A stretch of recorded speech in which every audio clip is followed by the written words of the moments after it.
Today স্টোরির পক্ষ থেকে আমি পল্লবী আর চলে এসেছি বিজেপি নেতা রাকেশ সিং এর কাছে। তার সঙ্গে বিভিন্ন ইস্যুতে কথা বলবো। জেলা সভাপতির ক্ষেত্রে যেটা দেখা গেল যে 25টি সাংগঠনিক জেলার মধ্যে নতুন পুরনো দু রকমের মানুষজনই আছে। পুরনোদের ওপর যেমন ভরসা রেখেছে উত্তর দক্ষিণ কলকাতায়, তেমন অনেক নতুন মুখও আছে। দক্ষিণ কলকাতায় অনুপম ভট্টাচার্যের ওপরেই ভরসা রেখেছে দল। তার নেতৃত্বে বিধানসভায় দল কতটা ভালো ফল করবে বলে আশা করছেন? দেখুন, ভালো ফল আমাদের তো ভবানীপুর ভালো ফল করেছে। আর ভবানীপুর অঞ্চলে আমি থাকি, ওয়ার্ড নম্বর 74-এ থাকি। আমি যেটা দেখেছি সেটা বলবো, একটা ভোটার হিসাবে বিধানসভা ওয়ার্ডের মধ্যে 5টা ওয়ার্ড আমরা জিতেছি। 5টা ওয়ার্ডের মধ্যে 3টে ওয়ার্ড আমাদের বিজেপি প্রার্থী আসেনি তখনও আমরা জিত করিয়েছি। আমি শুভেচ্ছা দেব যে আপনি ভালো কাজ করুন, আমার সাহায্য থাকবে। কিন্তু এখানে বিজেপি নেতাদের মানে ওই গ্রাহ্য নেই কি এখানে বিজেপিকে আনতে হবে। আমি যেটা একটা কর্মী হিসাবে, ছোট্ট কর্মী হিসাবে বলছি, এখানে ভোটার চাইছে, মানুষ চাইছে বদল করতে জন্য, কিন্তু নেতা চাইছে না। নেতা কি চাইছে কি তাড়াতাড়ি একটা ভোট আসবে, আমাদের ভাগাভাগি, আমাদের টাকা পয়সা রোজগার কিভাবে হবে, দিল্লি পাঠাবে টাকা, ভাগাভাগি যেভাবে হবে সেইভাবে সংগঠনটা হবে।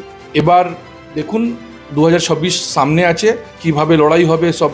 কিন্তু আমি যেটা দেখতে পাচ্ছি 2021-এ যেটা সামনে ভোট ছিল, তো 2019 আর 2020 যেভাবে একটা ওয়েভ ছিল, মুকুল রায়, কৈলাস বিজয়বর্গী একটা নেতৃত্ব দিয়েছিলেন। এখন আমি যেটা মানি কি শুভেন্দু অধিকারী যদি সোশ্যাল মিডিয়া না থাকেন, বিজেপি একটা আন্দোলন সব সময় না করেন, তো বিজেপি অবস্থাটা কংগ্রেস থেকেও বাজে অবস্থাতে চলে যাবে। এখন সংগঠনে কে দায়িত্বতে থাকবে, কে পয়সা রোজগার করবে, কে সোশ্যাল মিডিয়াতে দুটো গালাগালি করবে, তার মধ্যে আমি কিন্তু নেই।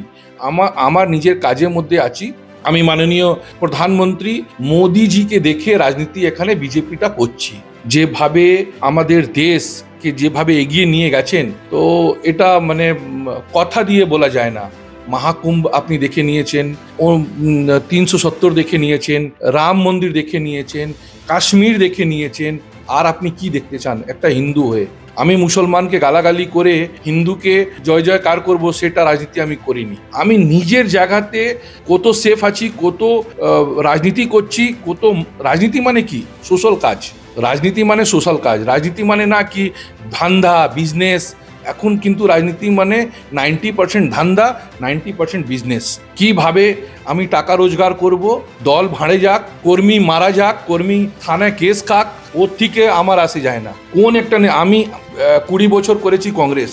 জেলে যখন ছিলাম তো প্রিয়দাস মুন্সি, আমার রেকর্ড আছে, আমি বলিনি, প্রিয়দাস মুন্সি এসছেন আমাকে জেলে ভেতরে দেখতে জন্য, আমার ওয়ার্ডের ভিতরে গিয়ে দেখে এসছেন। অধীর রঞ্জন চৌধুরী কমসে কম না হলে 20-25 বার এসছেন। কিন্তু কর্মী যদি পাশে যদি আমি থাকি একটা নেতা হিসাবে, তো এটা বল পাবো। আজকে আমি মরে যাই, আমার বাড়িতে এসে ফুটেজটা নিয়ে নিলেন, আর কালকে কোনো পাত্তা নেই, কালকে কোনো দেখা নেই, তো সে রাজনীতি আজকে এসে গেছে। এই সব রাজনীতি আজকে এসে গেছে। আমার উপরে একটা খুব কালো দাগ আছে, আমি বিদ্যাসাগর মূর্তি ভেঙেছি, আমি একটা অপরাধী, একটা আরোপী। কিন্তু আজকে 2014 সময় আপনি আমার উপরে এই কলঙ্কটা লাগালেন। আজকে 6 বছর চার্জশিট হয়নি, 6 বছর আজকে চার্জশিট হয়নি। আমার দুঃখ লাগছে কি বাংলা মানুষকে কত আপনি বোকা বানাবেন, কত বোকা বানাবেন। সিট হয়েছে, তারপরে 2021 সালে আপনি আমাকে কোকিন কেস দিয়েছেন, কোকিন কেস খাওয়ানো হয়েছে। আমি বাড়িতে আছি, আমি কোনো জিনিস জানি না, কোনো জিনিস ঘটিনি।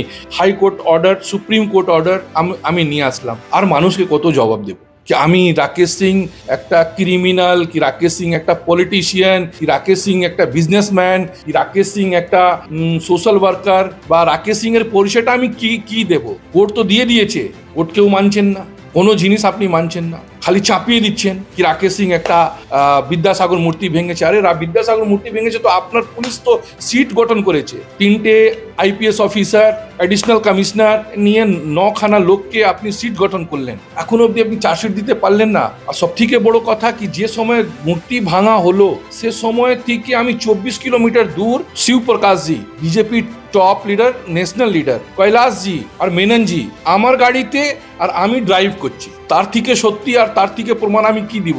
তার মধ্যেও তো আমি যখন জেলে যাই, কোনো নেতা আশেপাশে নেই। আরে ভাই, আমাদের নেতাই তো প্রুফ কি আমি ছিলাম না। কিন্তু আমাদের দলের মধ্যে এখন টিএমসি সাথে বিজেপি লড়ছে না, বিজেপি সাথে বিজেপি লড়ছে, লড়ে শেষ হয়ে যাচ্ছে। গোষ্ঠী কোন দলে বেশি, তৃণমূলে না বিজেপি? বিজেপি। আমি যেটা মনে করি, সংগঠন বলে একটা কাঠামো, খালি পোস্ট আছে, কিন্তু লড়াই সোশ্যাল মিডিয়া কেন?